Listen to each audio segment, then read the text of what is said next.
ئەمە ڕاپرسیەکان بوو لەبارەی دیاریکردنی سەرۆکی ئەمریکا و دەنگەکانیان لە ڕاپرسیەکاندا بە چ شێوەیەک بووە. بەڵێ هەوڵی تیرۆرکردنی دۆناڵد ترامپ گۆڕانکاریەکان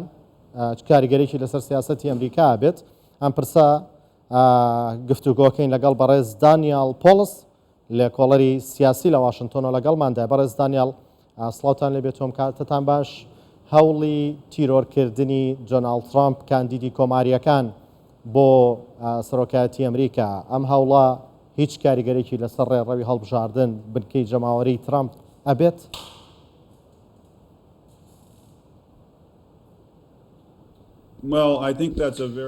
نەخێر من بڕوام وایە ئەمە پرسیارێکی زۆر گرنگە، بەڵام لە چەند ڕۆژی ڕابردوودا گفتوگۆی زۆری لەبارەوە کراوە. کەمپینی بایدن بە زۆرێک لە زۆرەکان زۆربەی ڕاگەیەندراوەکانی خۆی ڕاگرتووە، بەڵام کەمپینی ترامپ بەرەو مۆدێرنی زیاتر چووە، زیاتر هەوڵەکان لەلایەن ئەوانەوە دەدرێت. ئەوەی کە من بە زۆرێک لە زۆرەکان قسەم لەسەری کردو لێکۆڵینەم لەسەر کردەوە لەو چاپێکەوتنەکە لەگەڵ ئێوە دەکەم، زۆر خۆشحاڵم و جێگەی خۆشحاڵیەکە لەگەڵ ئێوەم کاک شڤان و کاک کۆمار، زۆر سپاس. بەڵام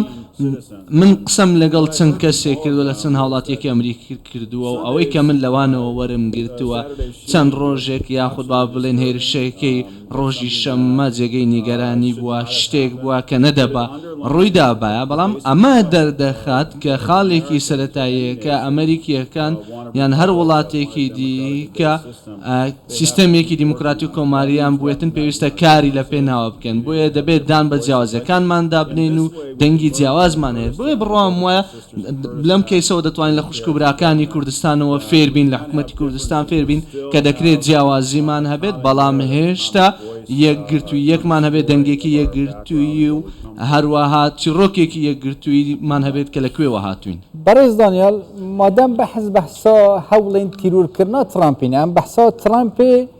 سەرۆکی بەرێ ئەمریکا بکەین و گەل کاندیدێ نوکەش بووی سەرۆکاتی ئەمریکای جوداهیەک تێدیتن تایبەتیژی یعنی حتا پشتی هەوڵە تیرۆرکردناوی ژوەکە کەسێک و ئیدی تەمام هەوڵ دا تایبەتیژی بووی سەرۆکاتی ئەمریکای نەک و هەندێک میلە فێندن تایبەتیژی یەک ئالی بکات چت گەل وڵاتنج دەربە چژی حتا بەرامبەری دەموکراتان. بەڵێ من دەڵێم کە چەندین ڕوانین هەبووە کە ئەمە چی ڕوودەدات و چی ڕوودا، بەڵام زۆرێک لە خەڵکی هەنە کە سەرۆکی پێشتر بوونە، بەڵام ئێستا بۆ سەرۆکاتی ئەمریکا خۆیان کاندین کردووە. بڕۆمای سەرۆک ترامپ یەکێکە لەو کەمە کەسانەی کەڵدەوە، چەندین هەوڵە هەبووە بۆ ئەوی خۆیان کاندید بکەن و چەندین هەوڵیش هەبووە وەک دەزانن لە ناو سەرۆکانی کە ئێستا سەرۆکنەوەوانەی کە پێشتر سەرۆک بوونە خۆیان هەڵبژاردووە. بۆیە ئەمە ئەمڕۆ لە کۆمەڵگەی ئەمریکێدا زۆرێک لە کۆماریەکاندا هەنوو زۆرێک لە کۆماریەکان دەکرێنە ئامانج بۆی ئەو کەمە یەکگرتوویەکە لە نێوان ئەمریکیەکانداوە. ئەمە ئەو واقعەیە کە ئێمە ئێستا ڕوبەڕووی بوونەتەوە وا دەکات کە کاریگەریەکی زۆر هەبێت دەگەڕێتەوە سەر ئەو جۆرە کەسایەتی و سەرکردانەی کە هاتوونەتە نێو کۆمەڵگە و چۆن دەتوانن کاریگەریان هەبێ و چ جۆرە سەرکردەیەکن لەم جۆرە دەسەڵاتێک کە هەیەە. بەڵێ بەڕێز پۆلس بۆ چونتان چێ سەبارەت بە ڕاپرسی لەبارەی ڕێژەی گشتی دەنگەکان بۆ وەریەکە لە دۆناڵد ترامپ کاندیدی کۆماریەکان و جۆ بایدن کاندیدی دیموکراتەکان و کە ئێستاش سەرۆکە کە بەپێی کۆی گشتی دەنگەکان جۆ بایدن ئێستا بە ڕێژەی لە 145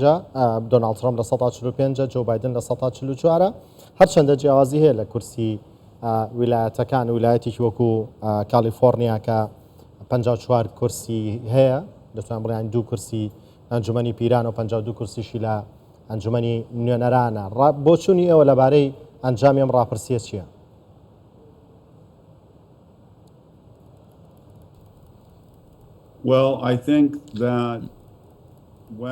بەڵێ من بڕۆم وایە کاتێک کاندیدێکی سەرۆکای یاخود لە سەرۆکەکانی پێشووی یاخود سەرۆکی شارێک دەکرێتە ئامانج بە زۆرێکی لەو شێوەیە بێگومان وا دەکات لە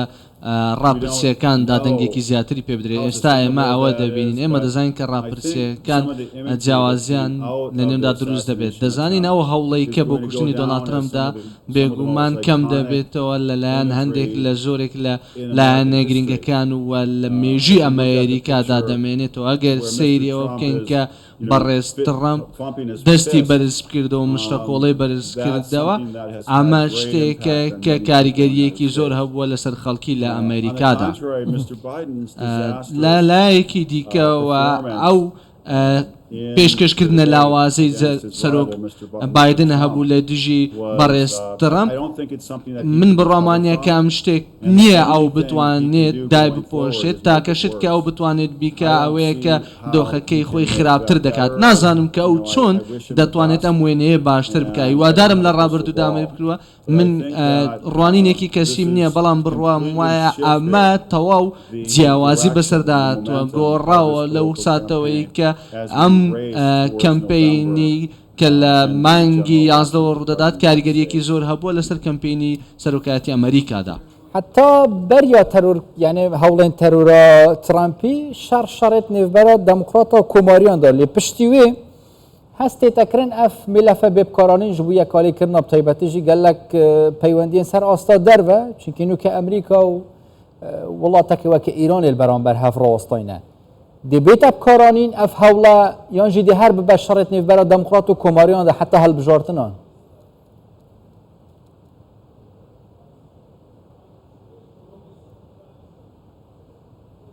Well, I think we were referring to Mr. Biden. مەڵێ من بڕوام وایە کە ئێمە بە گوێرەی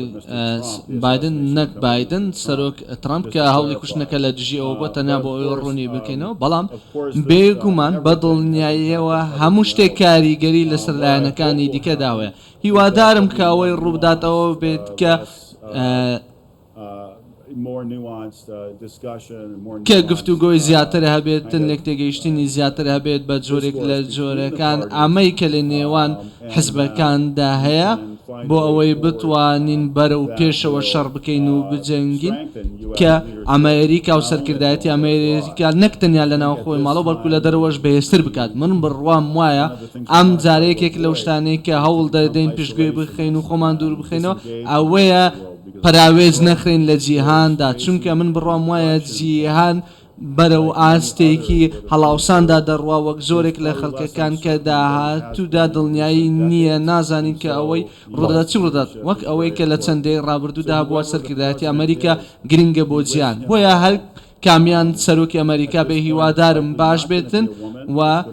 لە ئێستادا ئافرەت نابێت یاخود بەڕێز بایدن یان بەڕێز ترامپ دەبێتن بەڕێز ترامپ ڕەنگە وا دەربکەوێت کە هەموو شتێک بۆ شێوێک کە ئەو دەیەوێت بۆیە هەموو بڕوان وایە کە سەرۆک ترامپ کەسێکی باشە و دەیانەبزان چی ڕوودا بەڵام شتێک لەبارەی ترامپ ئەوەیە کە ئەو ڕێگە بە خەڵک نادات کە خەڵک بزانێت ئەو چۆن بیر دەکات و چۆن بڕیار لەسەر شتەکان دەدات و ئەمەش بەشێکە لە ستایلی خۆی بەڕێز دانیال پۆلس لێکۆڵەری سیاسی لە واشنگتنەوە لەگەڵماندا بووی زۆر سپاس بۆ کاتی بێمەتاندا گەلک سپاس